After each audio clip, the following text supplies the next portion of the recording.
முருகன் கையில் வேல் இருக்கு தெரியுமா? அது முன்வினையை அகற்றிவிடும் புரியுமா? முருகன் கையில் வேல் இருக்கு தெரியுமா?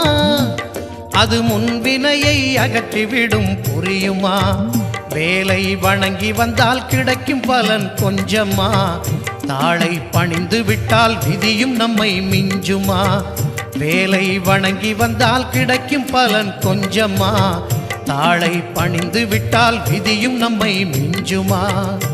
அந்த முருகன் கையில் வேல் இருக்கு தெரியுமா? அது முன்வினையை அகற்றிவிடும் புரியுமா?